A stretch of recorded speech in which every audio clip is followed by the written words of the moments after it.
The athletes we're talking about today aren't always on the field or on the courts. Let's go, Coach C, let's go! Da, da, da. Watch this.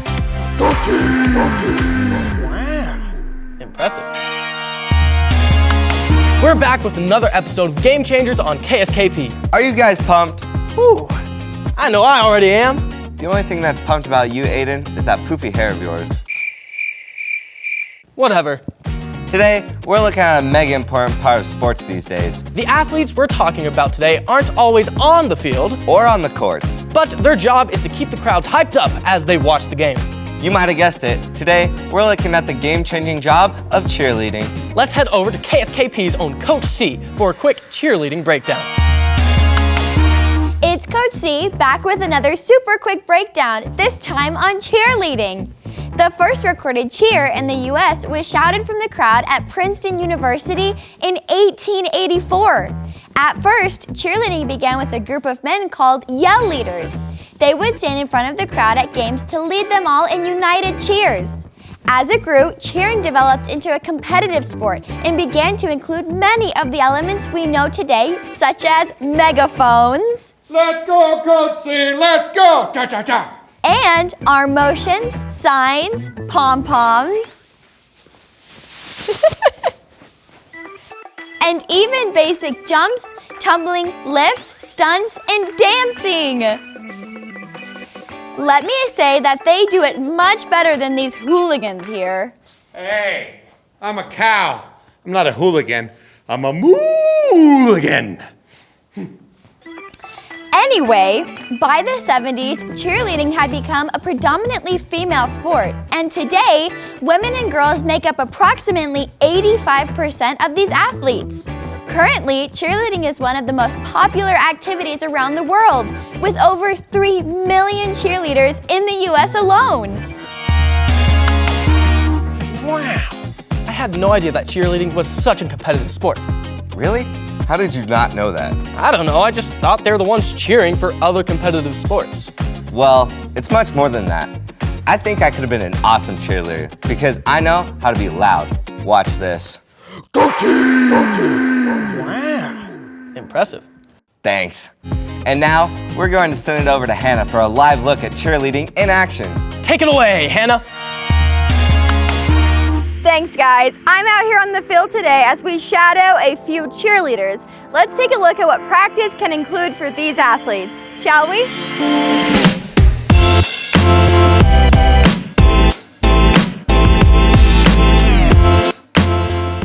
Hey, Jalen, thanks for letting us join you at practice today. Yeah, of course. So I have a few questions for you. What do you think is the most important skill in cheerleading? The most important skill in cheerleading is definitely to keep your energy up and keep the spirits going. So how do you keep the energy up during a game? During a game, honestly, even if your team's losing, you have to keep those energies up, crowd involvement and stuff, because even if you guys are behind, there may be the possibility to catch back up, so. No, that's very true. And being a cheerleader, you always have to have like a good facial expressions and always a smile on your face, right? Yes. So what is the #1 thing you've learned since you started cheerleading? The #1 thing I've learned is definitely teamwork. You have to be able to trust your teammates and know that they're gonna do what they say they're gonna do. Yes, that's very important, and teamwork always makes the dream work, so that's good. Now, how many people are on a cheerleading team? Typically about 25 to 30 girls. Are all those girls cheerleading? It depends. It can be some in stunts or just cheering. Oh, very nice. So, do you mind showing us one of the stunts with the other 2 girls? Yeah, of course.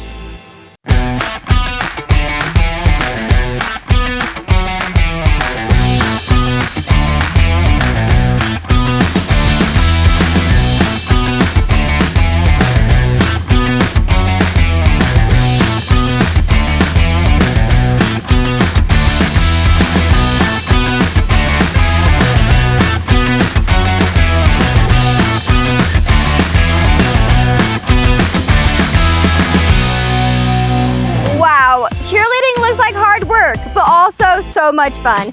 This is Hannah signing out. Back to you guys. You know, I had a girlfriend in high school who was a cheerleader. No, you didn't. You didn't even know what cheerleading was 2 seconds ago. Did too. Did not. Guys, you're lying. Oh. Whoa, sounds like cheering for your team can take a lot of hard work. I can't believe that the human body can do those things. just as hard to believe as you having a cheerleader for a girlfriend, Aiden. Let's get back to the game-changing ways we can actually cheer each other on and encourage each other, Gage. Oh, right. Have you ever cheered for your team from the sidelines when they're running a game-winning play? The fans in the stands can often make or break the outcome of a game, and my personal favorite kind of encourager at sporting events is someone called the mascot. Oh, so your girlfriend was the mascot? No, Gage. She was totally the mascot. As I was saying, I think we've got some footage of an awesome mascot some of you might even recognize.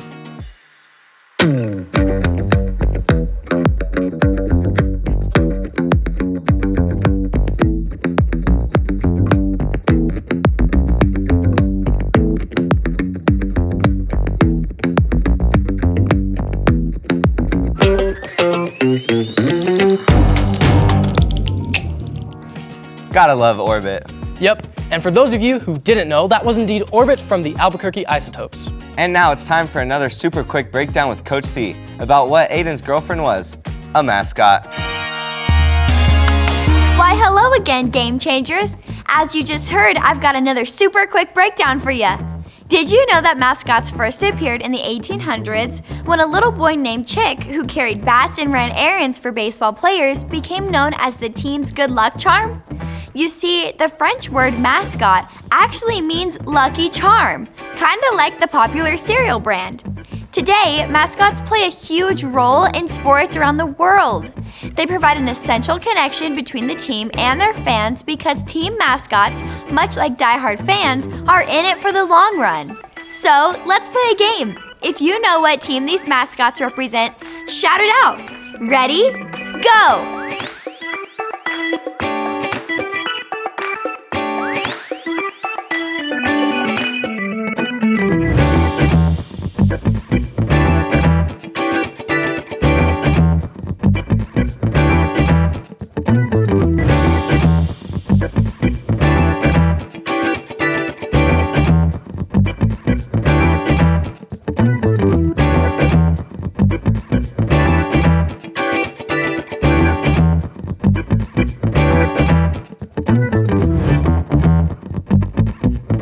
Good job, guys. As you can see, mascots play a big role in helping connect the team with its fans.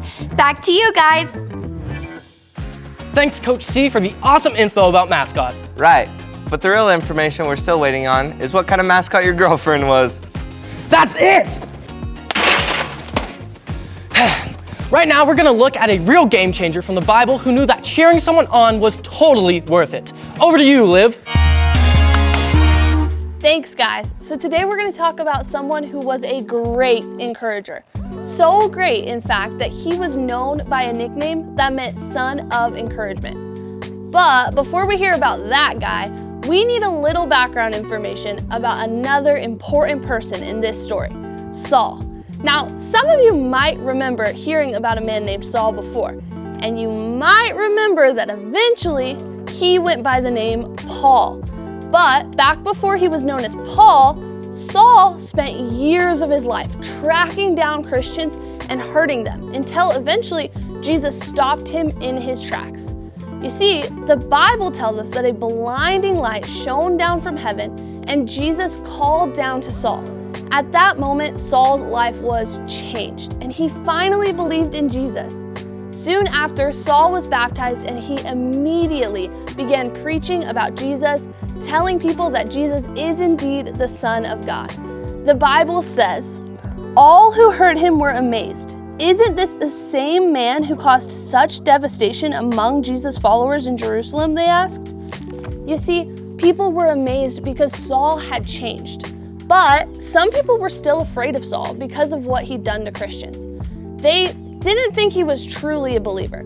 They even formed a plan to trap Saul and kill him. But Saul escaped to Jerusalem. And when Saul tried to meet with the believers there, they were all afraid of him too. But this time, Saul had an important friend on his side. Listen to what happened. When Saul arrived in Jerusalem, he tried to meet with the believers, but they were all afraid of him. They did not believe he had truly become a believer. Then Barnabas brought him to the apostles and told them how Saul had seen the Lord on his way to Damascus and how the Lord had spoken to Saul. He also told them that Saul had preached boldly in the name of Jesus in Damascus. So Saul stayed with the apostles and went all around Jerusalem with them, preaching boldly in the name of the Lord. So when Saul tried to team up with this group of people who believed in Jesus, they were still afraid of him. But Barnabas wasn't. He believed that Saul had changed and could actually help people learn more about Jesus. So Barnabas did something cool that totally encouraged Saul. He took Saul to the apostles, who were like the leaders or coaches of all the believers. Barnabas stood up for Saul and told them he'd seen Saul boldly preaching about Jesus. You see, Barnabas recognized something important. On God's team, players encourage each other.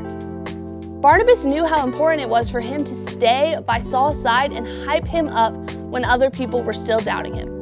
Barnabas didn't leave Saul behind or stay quiet when people were afraid of him. Instead, Barnabas spoke up for Saul and continued to encourage him. Let's take a look at what a bit of encouragement can do when we need it. Thanks, Liv. All right, now everyone, please help me in welcoming our friend, Robbie Rocket! Yeah! Okay, kids, now I'm gonna need your help. What we're gonna do is we're gonna see how fast Robbie can run this track while we're booing him the whole time. All right, you ready, Robbie? All right, 3, 2, 1, go! Boo! Boo! Come on! Boo! Boo! Boo!